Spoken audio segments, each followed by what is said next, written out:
Okay, there were some questions about poor quality FAME. Now, FAME has a clear EN standard, and all FAMEs have to meet that standard. And that standard is included in BS 2869. So the product that's blended into gas oil will meet the FAME standard that has been set up across Europe. And the volume of FAME in gas oil is a maximum of 7%. It could be nothing at all, or it could be up to 7%. There's no minimum, but there is a maximum. Could I just Yeah, of course. Sorry, if I could support that. Yes, it's absolutely right. The EN standard is actually EN 14214. You're welcome.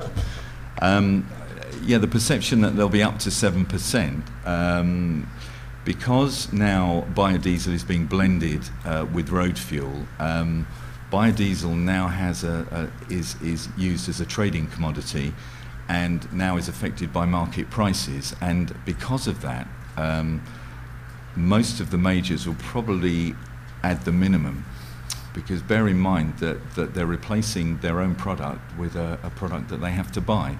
So it's my perception that they won't go to the 7% because it's of no value to their business. So I think you're right, it's going to be sort of 4% as a directed minimum, but possibly nothing at all. I'm not sure how this is going to be policed or how it's going to be checked. We actually have equipment that does actually check the bio content within DERV and gas oil, and it's very accurate. And it'll be interesting to see if there is a consistency there.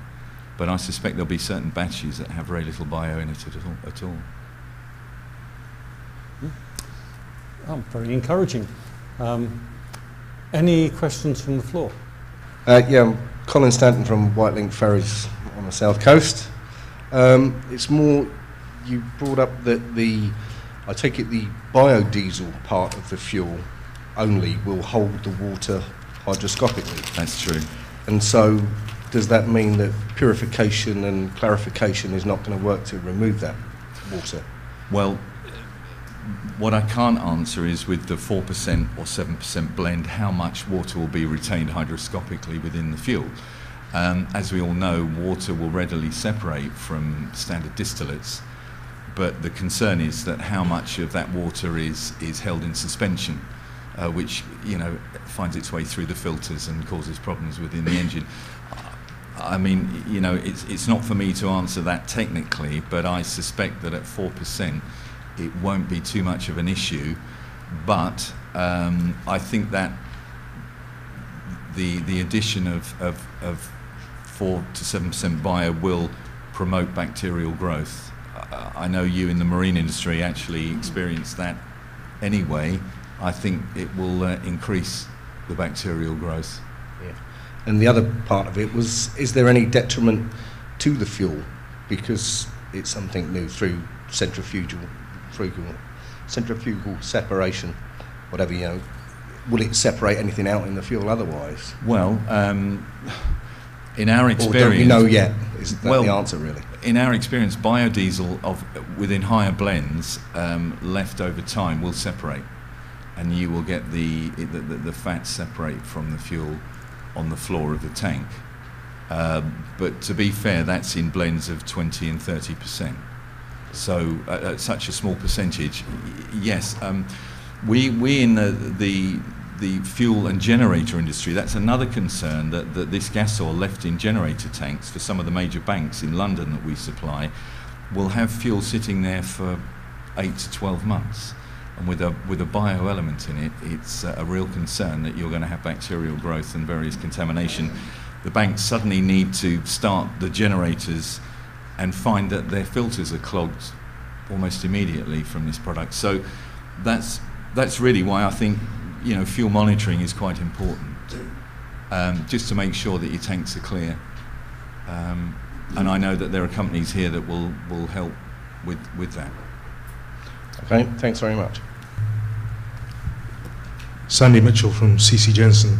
Can Hugh can you say what the standard of water in the biofuel is, the minimum standard for water content in the biofuel? We have the answer there from Thank you. the front row, 200 ppm. Thank you. I don't have the standard with me, but if you look at the British standards, there'll be a maximum. It's actually a range of 200 to 500 ppm, I believe, for B100. That's As any- B100. The fuel that we'll produce will be the S2869. There'll be a water standard. running at 200 ppm. If 200 is, I take the word for it, but there'll be a standard, there'll be a specification. Okay. Another question? Fisher from Western Ferries up in Scotland. I think this highlights the whole confusion that surrounds this. On one hand, we were told that there was going to be a maximum bio content up to 7%. Now, there was an assumption there that there was going to be no minimum, but now you're actually saying that there is a minimum. No, there's no minimum. Okay, where does the 4% figure come? I don't know why it talks about 4%. Well, I'm talking about 4% from a road fuel perspective, so you could be quite correct, but the directive for road fuel is 3% until January 2011, and then it rises to 4% with a maximum of 7%. Now, whether that applies to gas oil, Okay, I mean, what John's referring to is about the RTFO. That's the Renewable Transport Fuels Obligation. That applies to road diesel and petrol. The current standard is 3.5% averaged across the two grades. So that doesn't mean, that means you could put 7% in your diesel and very little in your petrol and still bring your average. Alternatively, you could put more in your petrol and less in your diesel, and still get the same average. So well, if you look historically at how much fame has been in road diesel, it has been for the last year or so about 4%-ish, which may be where John's getting his data from. That has just been there to comply with but that's an average across the United Kingdom, okay? It doesn't mean that every batch has that in. well, to help with that confusion, the reason that gas oil will have the biodiesel in it, or some will have the biodiesel in it, it's about logistics, because to get the sulfur levels that are required for gas oil, they'll be using a road derv with a red dye. And the problems are whether or not the biodiesel is added at the gantry or it's added in manufacture. And this is where the problem lies, that the marine industry has to suffer this more to logistical issues rather than a directive. So basically, to unify the fuel, at the moment there are two separate products, gas oil and DERV. So basically, to bring those together, you have a road DERV with the correct volume of sulfur, but it may already have the biodiesel added before it becomes a gas oil with the red dye, and that's where the problems lie. If the majors could organise themselves and actually segregate the gas oil before the biodiesel's added, we wouldn't have this problem now. Yes, I think to reiterate there, the problem for the marine industry seems to be dealing with the bio element of it. I think the sulphur element seems to be, there seems to be a whole lot of work that we all seem to be unaware of, but the manufacturers seem to be reasonably happy that their injection equipment and the combustion process will maintain, and there won't be any great detrimental effects to the engines. There may, however, be some sort of inefficiencies within that, because of other additives and things, Yes, But I think that's possible. I think it's the bio element that gives us all major concerns here. I agree. Now, forgive me. I know it's well proven in trains and sort of, buses and sort of things like this, but one thing that hasn't been mentioned here is one of safety. We all fear, a block filter on board a vessel and on board a ship is entirely different than a blocking filter in a road vehicle or whatever it is that goes along. It just fills us all with dread, I'm afraid. The idea of these things possibly occurring. And actually, I have to say that I agree and fully support what you're saying. In actual fact, for you, it's a safety issue. And it's been said more than once that if a road vehicle has problems because of bio and it can stop at the roadside and wait to be recovered, if any of your vessels have any problems out at sea, it's not as straightforward, and it is a safety issue, and it could well be the driving force to get this changed. Okay, I've got a question there from Alan, then the gentleman in the red jumper, and then gentleman in the blue jacket at the back. Yes, actually I'm just responding to that last point of navigational safety. This was the primary crux of the letter that we, as representing the ports and pilotages organisations, and indeed the Passenger Boat Association and the other maritime operators who wrote their letters to the shipping minister back in June, that was the primary issue. The technical issues, yes, you know, we highlighted those, but the one thing that we really did flag up was the potential for a navigational incident. I mean, we in the Port of London and the maritime operators through the capital are only too aware of the need for navigational safety. You know, the one thing we really want to avoid is another Marchioness, you know, God forbid. And we did flag up the point that if you get this blockage as you're approaching a bridge on a blind bend, and there are lots of those on the Thames, then it can spoil everyone's day. And that point was really received very well by the minister and his civil servants, and so that's why we're looking with them very closely at the definition of at sea, and also other ways that the effects can be ameliorated. Okay, thank you. Okay, thank you. Very quickly, and this could possibly be answered later by our many experts here. I'm sorry, could you say who you are? Right, Derek Fernley of Newbury Boat Company. Okay, going back to where I was, our many experts could tell me, does the material of the tank, with the addition of biofuels, make any difference? We have stainless steel, mild steel, various types of plastic. Could anybody give me information on this? Okay, there's a gentleman in the front row who's discussing the very thing in the coffee break. Stainless steel is good, I understand it.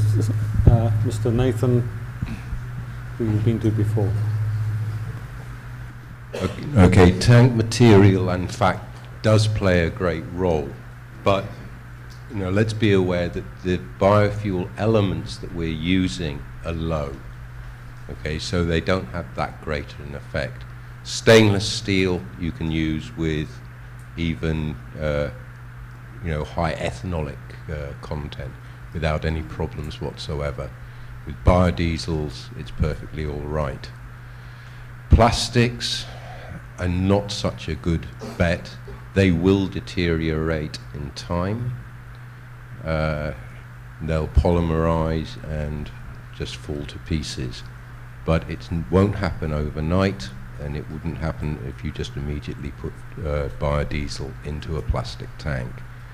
There are new plastics available that can be used with biodiesels. If they're the fiberglass tanks that you're using, again, there are available now various resins that can be used that are compatible. The older ones are not. They will soften, swell, and leak. With steel tanks, it very much depends on their age. In the ones that are more than 20 years old, contained in their weld material a lot of lead, zinc, and some copper in the welding material. Those will be leached out, and you will start to find that your tanks will leak. Again, it is not something that will happen overnight, but it's something that you should be aware of, and if, which I'm sure is going to happen, they will increase even further the bioelements. It's something that one does need to be aware of. Okay, could I just add to that there are companies that will have compounds that they can spray inside the tank, glass-based compounds, for example, that will do the job on an existing tank, which is certainly a cheaper option than replacing tanks. Good afternoon. Andy Soper, Dutch Barge Association, an association which has private ownership of nearly 1,000 barges across Europe and UK. You've mentioned that we're dealing, you two, Hugh and John, are dealing with the majors, the major fuel oil companies, and we have major engine manufacturers here as well. This cannot be limited to a UK problem. Now, what are you doing when you're talking to other countries in the EU who will similarly be implementing this directive? Interesting question. Well, we don't, because we're UK based, we don't really have much communication with other European countries. What I can tell you is that biofuel within the road transport industry in other nations has been used from as early as 2000. So basically, a lot of them have been way ahead of us in that. To give you an example, I was dealing with then Connex and their bus division, Connex Bus, and that was back in 2004. And we were discussing biofuel, and the engine manufacturers here rejected the biofuel and said that the warranties are being validated. Strangely enough, in France and Germany, they've been using 20% blends for 2 years on the same engines. So there was a lot of resistance in this country to biofuels.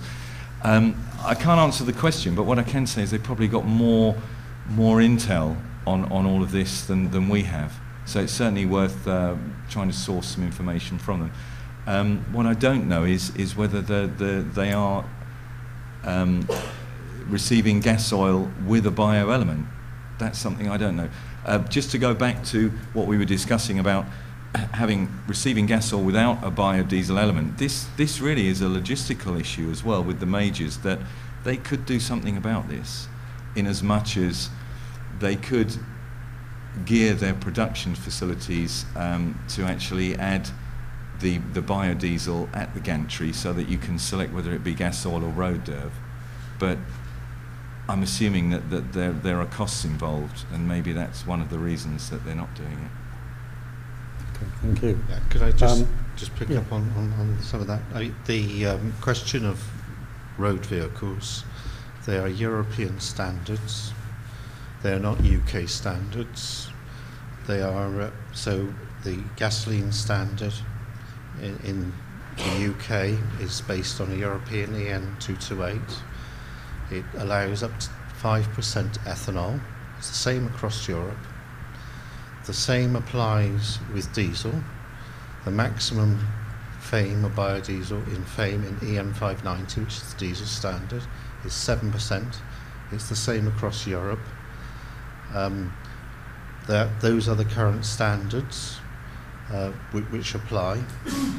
As far as gas oil being supplied with biofuels in other member states, I don't actually have any information on that. But if anybody does have any information, I'd like to know about it. Coming back to John's point about blending of FAME, FAME is blended at the refinery. It's not blended at the gantry, it's blended at the refinery, it's part of the blend, and it's blended to meet the RTFO, and it's contained in diesel currently, and under the Renewable Energy Directive we're mandated to add it to inland waterway vessels. We have to do it according to the directive. Now initially you may not find it there because we may be able to get past the directive by just adding it to road fuels. But it's a matter for each company. Each company is in a different situation. They have different supply into they manufacture different products, and they have different supply into the UK market. So they're not all in the same place. So some people would add biodiesel to gas oil, some may not. Okay, initially, but as we go forward, and the targets become higher and higher, FAME will appear in all the products. It will be there. If I could just say that of those companies we're speaking to that can solve this problem, it's going to be dependent on the storage they have available to segregate the fuel. As you say, the biodiesel is adding at the blended stage, but they can actually isolate it so that it isn't added at the blending stage, which is why they can source product. Certainly they can import product as well, as you've said earlier. A lot of the product is imported, and they can ensure that there's no biodiesel added. But I say again, there is limited storage for this product, so I need to know what sort of volumes will be available, and perhaps let you know what will be available. There are other majors that are coming back to our inquiries to see what they can provide, but it's still unclear, and I won't know for another week at least. Okay, thanks very much. And now the gentleman at the back row. Thank you. George Tippett, Canadian Bioscience. I'd actually just like to make a comment from the gentleman at the front on the resistance of tank structures to the biodiesel element. Unfortunately, and just to confuse issues, for bacteria and microbial contamination, it's actually the other way around. Metal structures will be, or can and will be, corroded by bugs, whilst plastic structures do actually have some resistance to it. So I'm sorry, that just confuses things a bit more. Before we were talking about the biodiesel element, not the effects of biocide. You're quite correct. In biocides, it does work the other way around. I misspoke. I meant biodiesel. Okay, with biodiesel, okay, with stainless steel, it has virtually no effect at all. Okay, and this we've shown in the lab. I'm a microbiologist, biochemist, and I've worked with these things. And with stainless steel, they can be used very happily without any problems. The things that do affect it, obviously, are temperature and humidity and water. Those will cause effects, but in fact, it won't corrode the tanks itself. If you get bacterial infection in it, now you're talking different stories. Yeah, Okay. I'm talking pure, good product, no water, no bacteria, okay? Thanks. Yes, just one information point about continental suppliers. We know that some Dutch waterways boat owners have been told that they will be getting road diesel, and that they were told that the producers couldn't segregate it and that the volumes were not adequate, and that they were just told, oh, what you'll be getting is road diesel, it's got lower sulphur and it's got biofuel added. And they were not given any kind of choice. That was just, a notice from their supplier.